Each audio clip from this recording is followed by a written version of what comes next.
بسم الله الرحمن الرحيم الحمد لله وكفى والصلاة والسلام على الحبيب المصطفى صلى الله عليه وعلى آله وسلم تسليما كثيرا إن الله وملائكته يصلون على النبي يا أيها الذين آمنوا صلوا عليه وسلموا تسليما صل وسلم على محمد رب اشرح لي صدري ويسر لي أمري واحلل عقدة من لساني يفقه قولي إخواني أخواتي أبنائي بناتي أعزائي عزيزاتي أصدقائي صديقاتي أعدائي عدواتي mes ennemis que j'aime en Allah subhanahu wa ta'ala.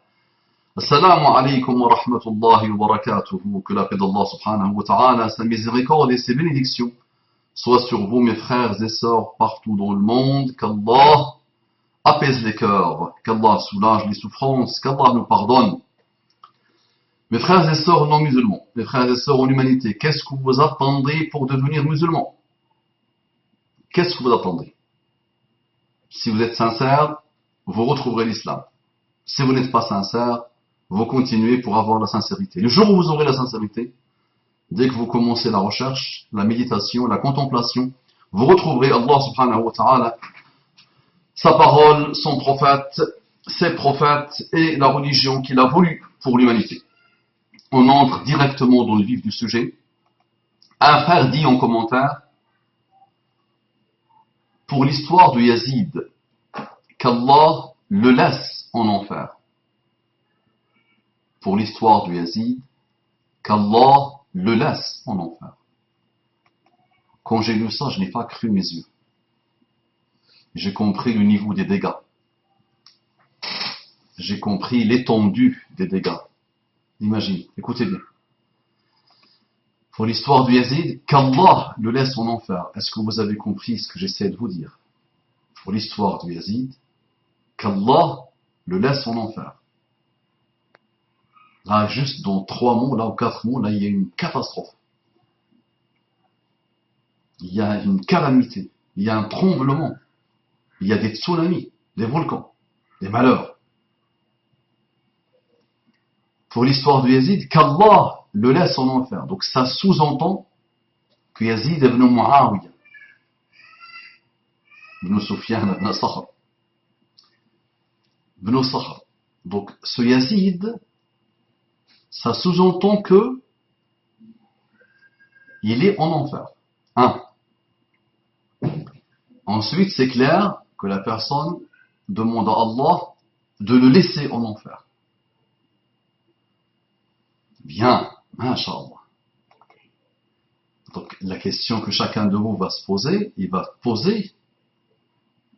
dire, mais qui te dit qu'il est en enfer? Comment tu le sais? Donc là, tu risques d'avoir la réponse d'Allah. Man hadha alladhi yata'alla alayya laqad ghafartu lahu wa habita 'amaluk. L'histoire dans le hadith authentique, un homme qui dit, un homme d'un niveau élevé, il prêche, il appelle l'autre à revenir vers Allah, il lui dit, Da'ni wa Rabbi, laisse-moi et mon Seigneur, laisse-moi, ça, arrête.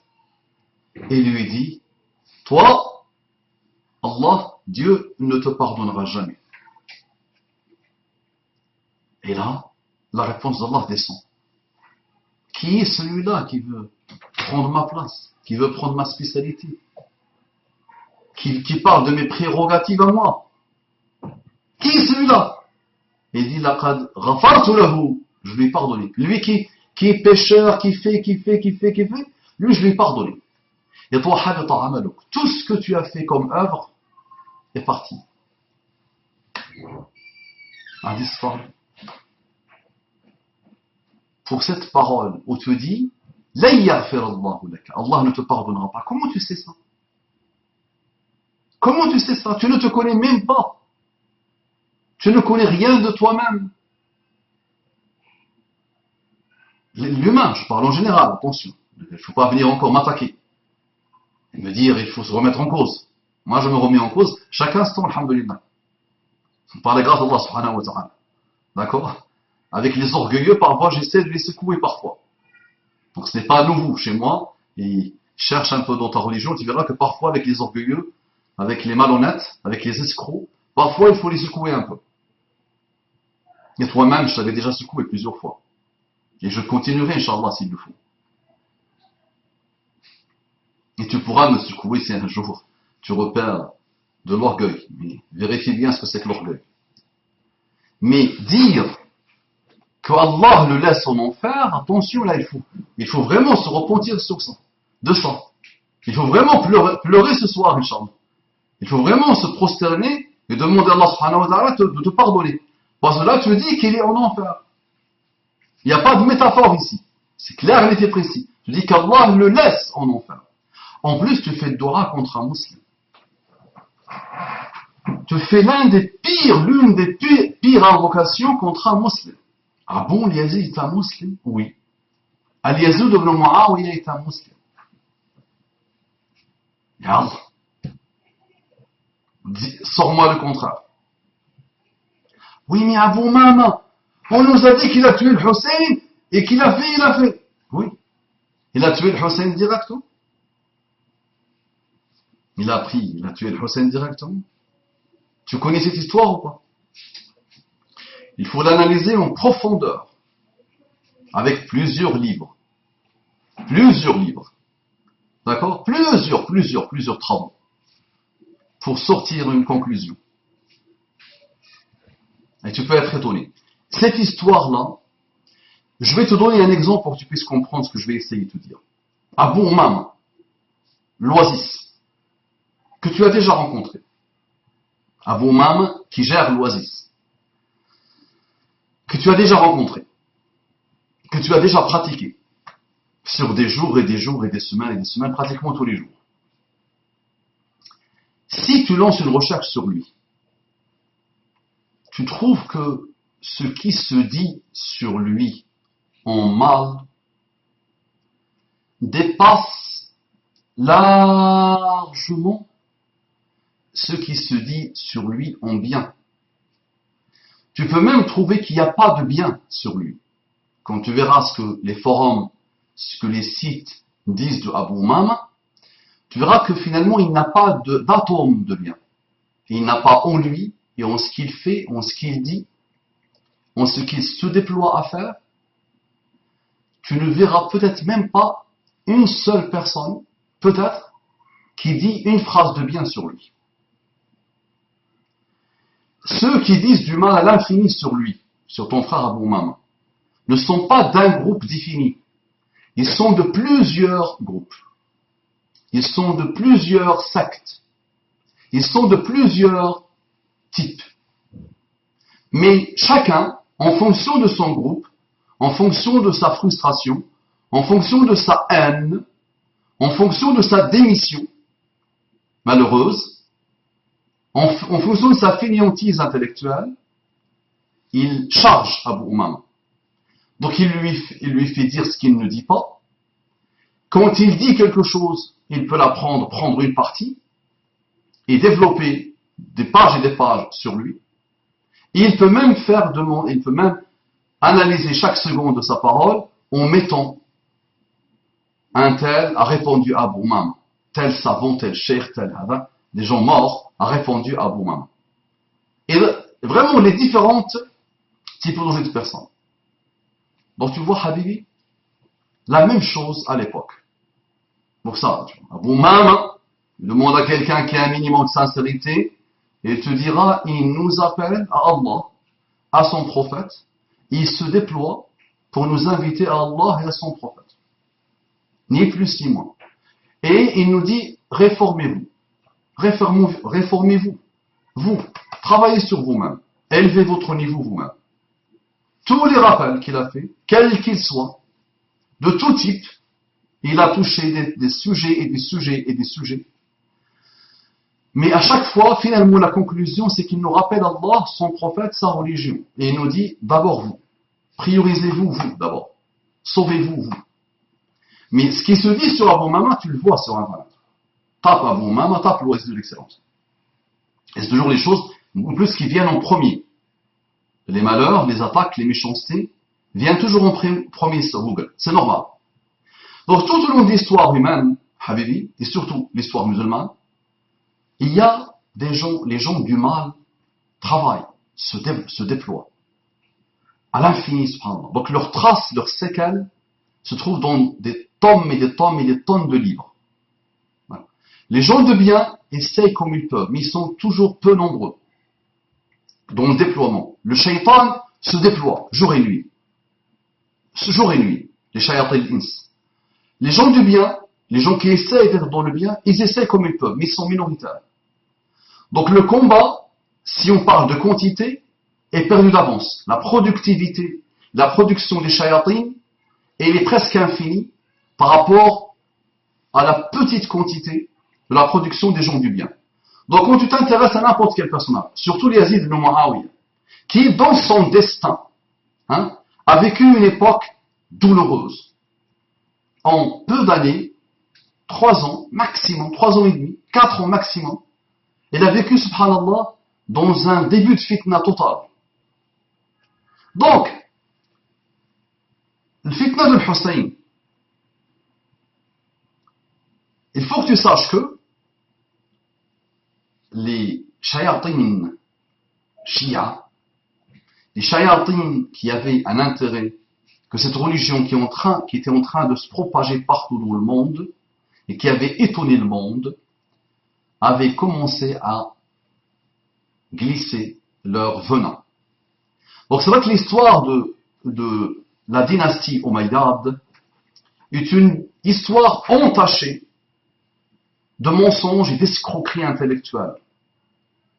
Et je me rappelle d'une époque où Al-Albani disait que nous avons fait, nous, la Ummah de Muhammad sallallahu alayhi wa sallam, un travail énormissime, phénoménal, inégalé dans l'histoire humaine, pour filtrer, pour authentifier, pour purifier les hadiths de Muhammad sallallahu alayhi wa sallam. Non. Il disait Al-Albani à l'époque qu'on n'a pas fait ce travail-là sur l'histoire musulmane, sur ce que les Sahaba ont dit, sur ce que les Sahaba ont fait, sur ce que Tabi'in ont dit, sur ce que Tabi'in ont fait, et globalement sur l'histoire musulmane. C'est vrai. Ce travail n'a pas été fait, et il n'est pas simple à faire. Naam, la Ummah s'est intéressée à l'infini à l'Qur'an, elle s'est intéressée à l'infini à la Sunna de Muhammad sallallahu alayhi wa sallam, elle a commencé à s'intéresser à là, mais ce n'est pas de la même manière. Donc il y a encore beaucoup de travail à faire. Maintenant, le résumé. Billahi alaykum, je vous demande par Allah subhanahu wa ta'ala de me dire, est-ce que vous, ça vous arrive dans vos meilleurs rêves de vous sentir mieux que les Sahaba, ou meilleur que les Sahaba? Même si tu donnes ta vie dans un champ de bataille, même si tu meurs 200 milliards de fois dans un champ de bataille, est-ce que tu penses, juste tu penses s'il te plaît, que tu es meilleur que les Sahaba? On va dire, oui, bon maman, non, je ne suis pas meilleur que les Sahaba. Même si je sais qu'il y a des hadiths qui me disent que j'ai beaucoup d'âge, le âge de 30 Sahabi, que. Oui, mais je te pose la question directe. Est-ce que tu te sens mieux que les Sahaba? Non, n'est-ce pas? Bismillah, très bien. Yazid ibn Muawiyah a eu une bay'a, une allégeance des Sahaba. Ils ont accepté qu'ils deviennent leur khalife, leur roi.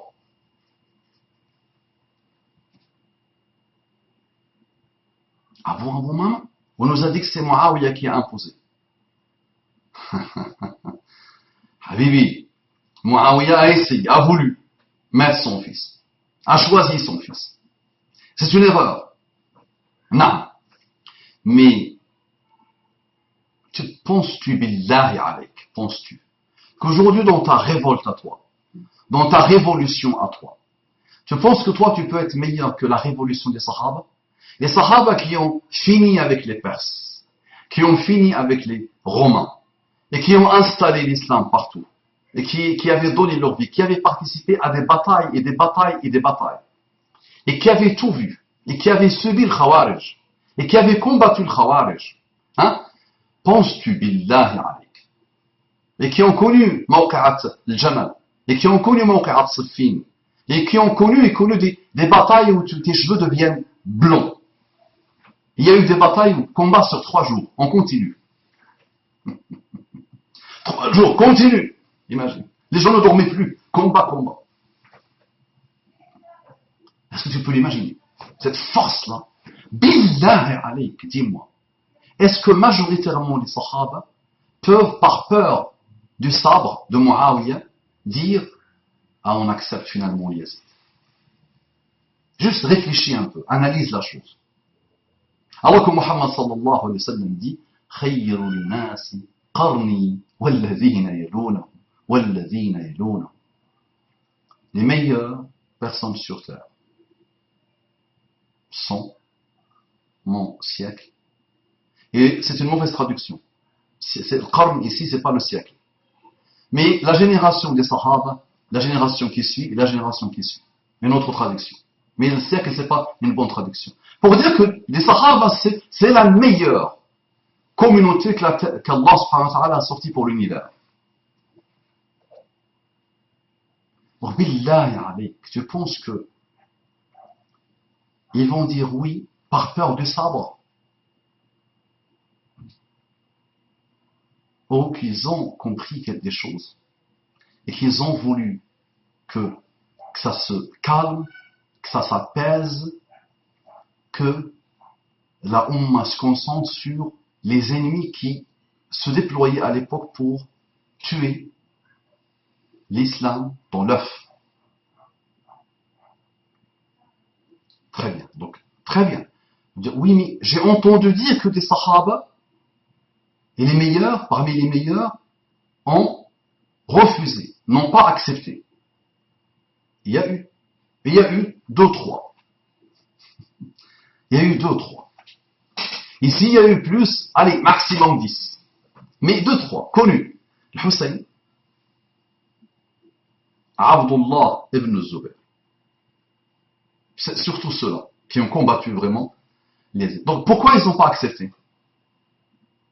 Est-ce que tu trouves dans un recueil la raison pour laquelle ils n'ont pas accepté? Ils n'ont pas dit Yazid est un fasiq, Yazid est un pervers, Yazid est un malade mental, Yazid est un kafir. Parce qu'il y a des gens, Shia, disent qu'il est kafir. Kafir. Il a voulu se venger pour ses grands-parents tués dans Badr. La bataille de Badr, imagine. Il était kafir, machallah. Est-ce qu'ils ont dit ça? Non. Tu sais ce qu'ils ont dit? Ils ont dit, tu veux, Ya Muawiyah, tu veux qu'elle soit héréditaire? Tu veux que la khilafa soit héréditaire? Donc ils ont refusé pour le principe, pour les modalités, pas parce que Yazid de Muawiyah était connu et reconnu comme un fasiq, un pervers. Eh oui, mon ami. Il va vérifier dans la mort de Hussein comment ça s'est produit. Il va vérifier quand Yazid a eu l'information que le Hussein a été tué. Au début, non. Il y a des récits qui disent qu'il était heureux, qu'il était content. Il y a eu les récits qui disent qu'il touchait qu'il s'amusait avec la tête de Hussein.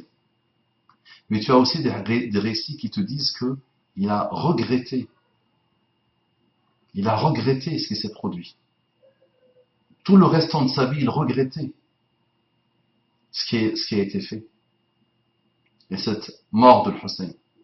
Il vérifie aussi ce que le Hussein avait dit quand il a été encerclé, quand Yazid lui avait envoyé une armée. Comment ça s'est produit, comment ça s'est déroulé. Maintenant, combien même il a fait, tu le laisses entre les mains d'Allah subhanahu wa ta'ala. Le juste milieu de Ahl Sunnah, c'est de dire, et il n'a pas été kafir, c'était un musulman. Est-ce qu'on a le droit de faire l'a'n? Majoritairement, non. Il y a des gens qui ont écrit des petites choses. Il y a des savants, parfois, qui ont écrit des choses, emportés par la haine de Yazid. Mais parce que Yazid, naam, son nom est cité dans la mort de Hussein. Non. Mais rien dans le Coran, ni dans la Sunna, qui dit que celui qui tue le Hussein, il est en enfer éternellement. Et rien. Et tu peux trouver dans la sunna des choses qui peuvent t'étonner. Si jamais il y a une bay'a, si jamais il y a une stabilisation d'une bay'a, d'une allégeance, et quelqu'un cherche le fitna. Ka'inan man kan dans le hadith. Quel qu'il soit, il faut le tuer. Quel qu'il soit. Pourquoi? Parce qu'il vaut mieux tuer un ou deux que d'avoir sur le dos des centaines de milliers de morts. Si on avait pris le premier qui avait cherché la fitna, le premier shaitan, imba'atha ashqaha, qui avait cherché la fitna dans ce qui s'est passé en Syrie, si on avait pris le premier, s'il a été tué, il avait été tué, Wallah, c'est mieux que 215 000 morts meurent et que 12 millions de personnes quittent leur pays et qu'on détruise un pays entier. Et les meilleurs sahaba avaient conseillé le Hussein. Les meilleurs sahaba, des gens mieux que le Hussein, l'ont conseillé de ne pas partir à l'Irak parce qu'il allait être déçu, parce qu'il allait être lâché. Et les Irak, on les connaît. D'accord? Donc, apprenez, s'il vous plaît, à méditer et à tirer les leçons. Et sache, mon ami, que toi, aujourd'hui, qui veux défendre le Hussein, masha'Allah, mais la famille de Hussein eux-mêmes, des membres connus de la famille de Hussein, Zayn al-Abidin, Muhammad ibn Ali, le frère de Hassan al-Hussein, et d'autres de la famille de Muhammad sallallahu alayhi wa sallam, direct, ils avaient d'excellents contacts, d'excellentes relations avec les Yazid et Muawiyah. Et Wallahi, tu ne peux pas aimer le Hussein plus qu'eux. Tu ne veux pas aimer le Hussein plus qu'eux. Donc je ne te demande pas de faire des éloges sur les Yazid. Je ne te demande pas ça. Mais je te demande surtout d'éviter de penser ou de faire penser ou de croire que le Yazid il est en enfer. Ça, c'est la spécialité d'Allah subhanahu wa ta'ala. Personne ne peut s'approcher. Maintenant, je vais te sortir une parole. Et quoi que les ennemis de Ahlus Sunnah fassent, il est là. Donc qu'est-ce qu'on fait par rapport à elle? Donc Muhammad sallallahu alayhi wa sallam dit que l'armée qui partira combattre Al-Qustantiniya, la ville de Qaysar, Al-Qustantiniya, cette armée-là, maghfour lahum, ils seront pardonnés. Donc Muhammad sallallahu alayhi wa sallam, dans un de ses miracles, subhanallah, parce qu'il y a un miracle avec Hira, va voir avec Hira, va vérifier. Il faut que tu vois le miracle. C'est surtout sur ce type de choses que nous devons parler dans un internet ouvert à l'infini. Va voir Hira. Haram.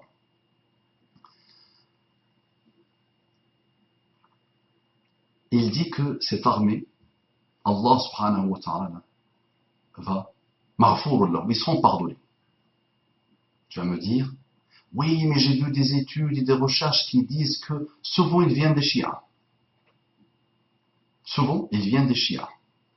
Plus ou moins, nos savants sont unanimement d'accord que ce hadith existe, authentique, et que cette armée-là qui est partie, la première armée qui est partie combattre pour conquérir Constantinople, Al-Qustantiniya, avait comme leader, avait comme chef, qui?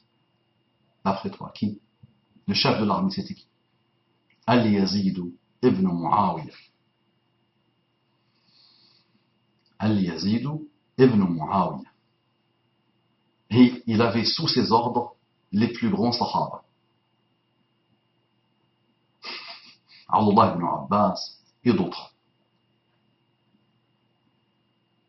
D'accord? Donc tu vas me dire, oui, mais d'accord, peut-être le hadith, peut-être il n'était pas parmi cette armée, va vérifier. Maintenant, laissons le doute au doute. Et imagine s'il est dans cette armée et que Allah lui a pardonné et que toi tu dis qu'il est en enfer. C'est-à-dire tu mens sur Allah, tu mens sur Muhammad sallallahu alayhi wa sallam. Moi, je te dis pas ça. Je te dis pas, ni fais l'éloge, ni, je dis, et laisse ce qui est passé est passé. C'est fini, ça. Si tu ne tires pas des leçons, ne t'attire pas des problèmes. Et sois tranquille. Wallah, cette histoire s'est produite. Non, cette histoire s'est produite. Et quand tu vois, subhanallah, son âge, l'âge de Yazid ibn Muawiyah, il est mort, il n'avait peut-être même pas 40 ans. Ou un tout petit peu plus que 40 ans. Donc imagine. Imagine.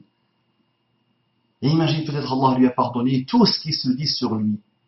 Jusqu'à la fin des temps, ce ne sont que des hasanats qu'il va récupérer. Donc il sera dans le Firdaus l'A'la. Peut-être avec Muhammad sallallahu alayhi wa sallam, avec le tonne de hasanat qu'il accumule, parce que tous les jours, il est maudit. D'accord. Oui, mais il buvait du vin. On ne sait pas. Peut-être qu'il buvait du vin. Peut-être. Mais est-ce que boire du vin donne l'occasion aujourd'hui à quelqu'un de maudire celui qui boit le vin? Et même, je dis, même Mohammed al-Hanafiya, le fils de Ali ibn Abi Talib, qui est parti le pratiquer, et qui l'a pratiqué, qui a passé du temps avec lui, il a dit non, j'ai vu quelqu'un d'un niveau élevé, qui ne boit pas du vin, qui respecte les prières, qui avait un grand niveau même, au niveau de l'arabe et de l'amour de la poésie, et qui avait d'excellents comportements. Et quand, juste avant Mawqi'at al-Harra, on est venu lui dire, il faut que tu trahisses l'allégeance, il a dit non, du tout. Et ils ont dit, mais non, on sait qu'il boit du vin. Est-ce que vous avez vu? Est-ce que vous l'avez vu boire du vin? Ils ont dit non. Soit vous l'avez vu, et vous êtes ses partenaires, vous êtes ses associés dans la boisson, soit vous n'avez pas vu, et vous répétez des choses que vous n'avez pas vues. Donc Mohammed ibn Ali ibn Abi Talib, attention, le fils de Ali ibn Abi Talib, qui est le frère de Hassan al-Hussein, et qui sait que Yazid avait tué son frère, ou qui était indirectement, ou que le Hussein a voulu combattre Yazid, et il est mort dans ce combat. Où il y avait plusieurs fitnas, attention, il y avait beaucoup de fitnas. Attention, méfiez-vous des infos, méfiez-vous de l'information. Aujourd'hui, nous vivons dans les temps modernes, n'est-ce pas? On a juste la fitna de Morsi, Raïs Morsi en Égypte. Tu allumes la télé égyptienne, tu entends des infos, mais qui n'ont rien à voir avec ce que le Jazeera raconte. Tu allumes Arabiya, ça n'a rien à voir avec ce que le Jazeera raconte, et sur la chaîne égyptienne raconte. Tu allumes la chaîne Mihwar, par exemple, rien à voir.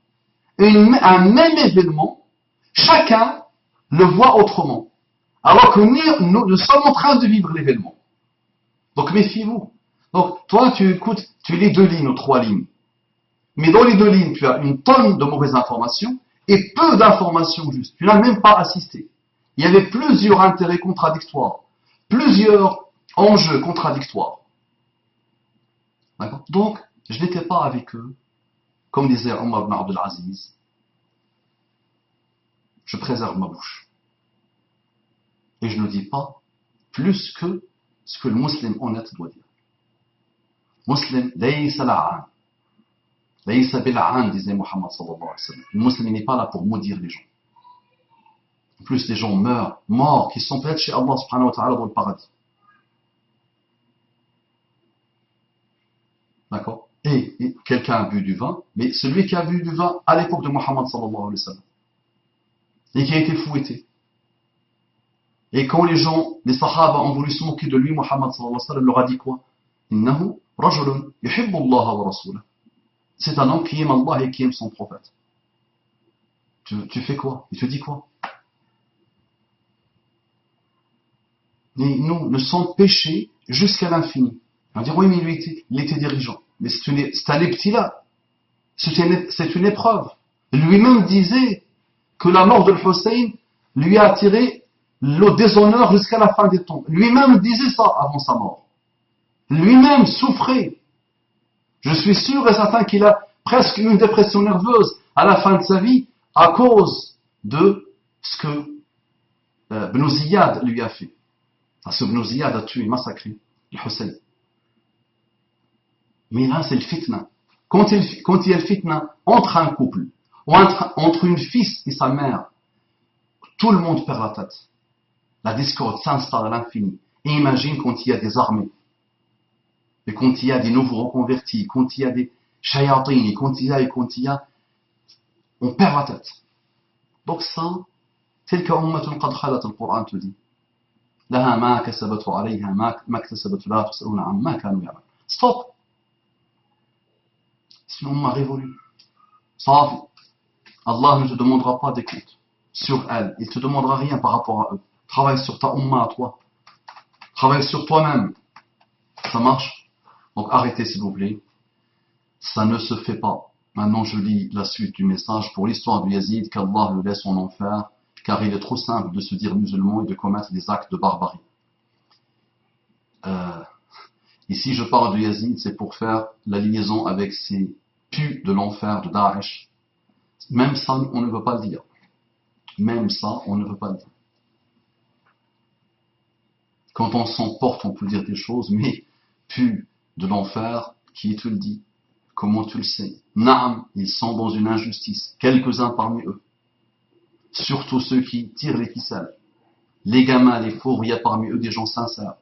Il y a parmi eux vraiment des gens qui pensent qu'ils sont en train de faire le vrai djihad.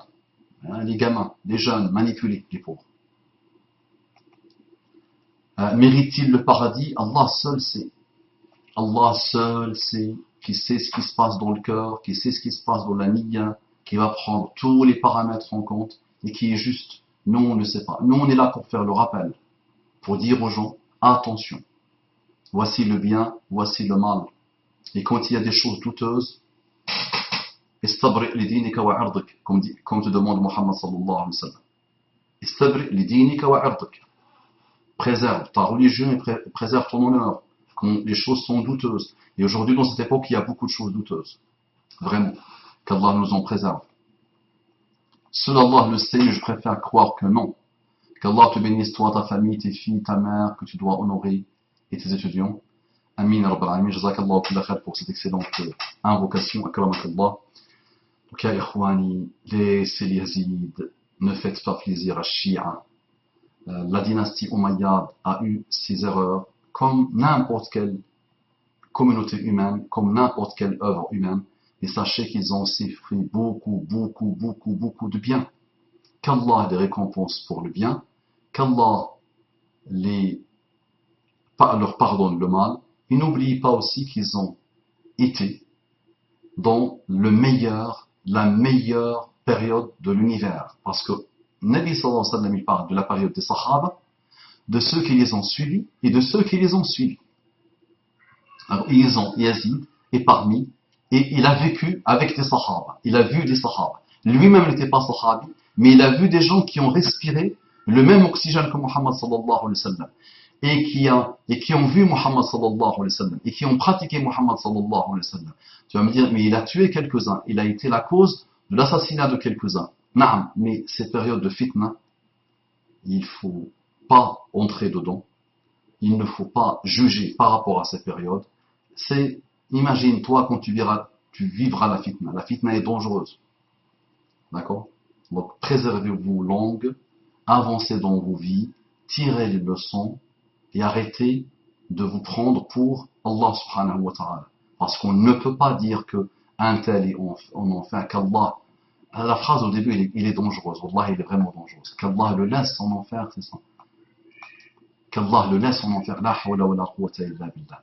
Maintenant, écoute bien mon frère. Inna arba al-riba. Al-riba, sab'un baba. أدناها أن يزني الرجل بأمه أو يأتي الرجل أمه مثل أن يأتي الرجل أمه في رواية وأربى الربا استطالتك في عرض أخيك المؤمن والمسلم. Riba, c'est 70 portes. La plus facile, la plus simple, la plus light. Et comme si tu couches avec ta propre mère. Wa arba riba, le niveau le plus grave, le plus lourd de riba, c'est quand tu continues à dénigrer, à rabaisser ton frère croyant. Donc imagine que Yazid est un croyant. Imagine, juste, dis-toi peut-être qu'il y a un doute. C'est un croyant. Imagine.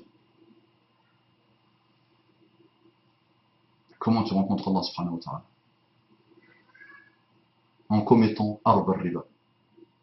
L'honneur du musulman est sacré. Tu vois le Kaaba, walou, par rapport qu'elle disparaisse le Kaaba elle-même plusieurs fois, par rapport à l'honneur du musulman. Donc méfiez-vous les amis. Et c'est toujours la même chose, c'est que le début de l'islam, vous ne le connaissez pas, ou vous l'avez connu mal, ou vous l'avez appris sans l'apprendre, ou vous l'avez observé sans vous le pratiquer dans vos vies. Donc il faut vraiment faire très attention. Ça marche? Akramakumullah. Assalamu alaikum wa rahmatullahi wa barakatuh.